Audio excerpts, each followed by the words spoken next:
Good morning. My name is Beverly Fitzallen. I'm a totally blind person. I've been blind for 40 years. I was visually impaired from the age 1 to 10. I could have seen in my right eye. And after 2 operations on my right eye, I became totally blind. I started to work at the Trinidad and Tobago Blind Welfare Association on the 26th of March 1996.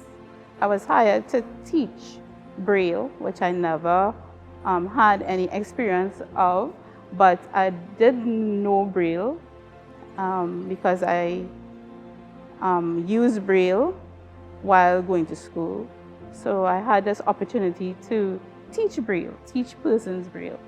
And believe you me, that is something that I wanted to do, but I needed to work. So I took the opportunity, and it's something that I love to do now. I'm the Braille and Typing instructor for Trinidad and Tobago Blind Welfare Association, and they just recently began a Braille division on April, and they asked me to lead that division. I've been involved with many other disabled groups, DPI, Disabled People International. I'm involved with PAVI, that's another organization that helps blind persons. My challenges are really walking on pavements. The pavements that we have right now in this country are really, really bad. No matter where I go, the pavements are not really made for blind persons to walk on. They have poles, trees, a lot of obstacles. Well, money, before we had to depend on people to tell us the money, but right now it's easier now because of the change of the polymer money, so it's easier now that we can that is a victory in itself. With everything else that in terms of little challenges that I have to overcome every day, my biggest challenge is really dealing with persons on a daily basis, because society still don't get us. Society still don't see us. We are invisible to society. Society still don't understand us. Well, I would go into a food place. When you're disabled, sometimes it's really difficult. Sometimes they ignore you. Sometimes when you ask for help, people would walk off on you. Sometimes when you have to go into a taxi, the taxi drivers would signal to other people to come into the car, tell you that they're not going to a certain place, but they think that you're not hearing when they are telling other people they're going the same place that you just asked them. There are a lot of good people, but the persons sometimes that you have to meet that are not aware, they can't relate. That's my challenge. In commemoration of Disabled International Day, which is today, the 3rd of December, I would like to say to the other disabled people, I know we are very resilient people, and that's something I'm really proud of.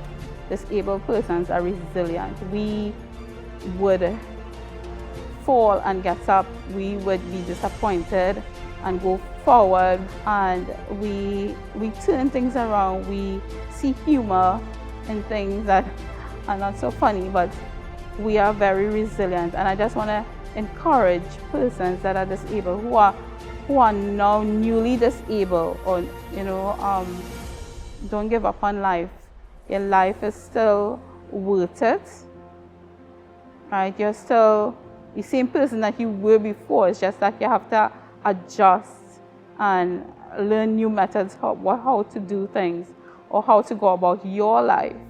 No matter if people tell you no, you can't do it, you believe that you can, because you can.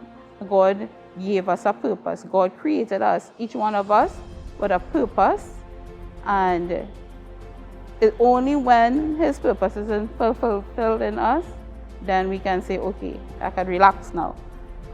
For persons that are able-bodied, I would like to say to you all, I know it's difficult to understand us. I know it's difficult to relate. I know it has to be difficult for you all, but don't stereotype us. Don't think that we are liabilities, because we are not. Because we have the same goals, dreams, aspirations. We just want the chance to continue living life as normal as possible. There are a lot of things that may have to be put in place, but because we are disabled, because we cannot see, hear, talk, or some other disability that we may have, that doesn't mean our life is over. And for you all to think that is really insulting to us. So don't give up on us. We could achieve just as much as you all can, and all I'm asking is that you all give us a chance. Thank you very much.